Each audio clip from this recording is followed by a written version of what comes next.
Perkenalkan, nama saya Intan Permatasari. Saya dari manajemen 22DX dengan NPM 234111006. Di sini saya akan memaparkan materi yang keenam.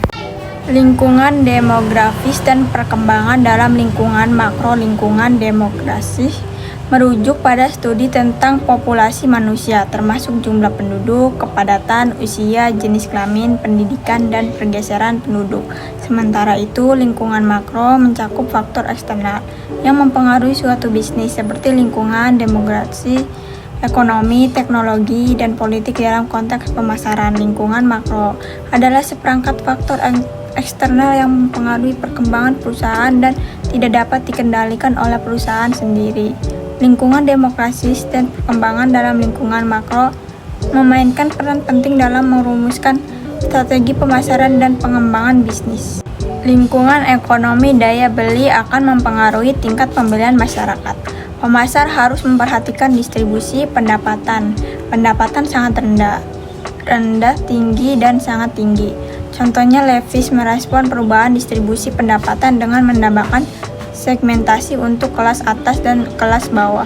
Tabungan, utang, dan kredit. Contohnya, jika rasio hutang tinggi, maka pengeluaran juga akan melambat untuk barang yang harganya tinggi.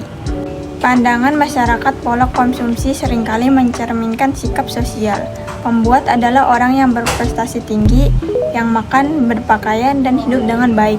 Para cengger biasanya hidup lebih hemat, mengendarai mobil yang lebih kecil, dan mengenakan pakaian yang lebih sederhana. Camper dan Scare adalah pasar utama untuk film, musik, selancar, dan berkemah. Permintaan perusahaan adalah perkiraan pangsa pasar perusahaan permintaan pada tingkat alternatif. Upaya pemasaran perusahaan dalam periode waktu tertentu itu tergantung bagaimana produk, layanan, harga, dan komunikasi perusahaan dipersepsikan relatif terhadap pesaing. Hal lain yang sama, pangsa perusahaan tergantung pada skala relatif dan efektivitas pengeluaran pasarnya. Pembangun model pemasaran telah mengembangkan respon penjualan berfungsi untuk mengukur bagaimana penjualan perusahaan dipengaruhi oleh tingkat pengeluaran pemasarannya, bauran pemasaran, dan efektivitas pemasaran.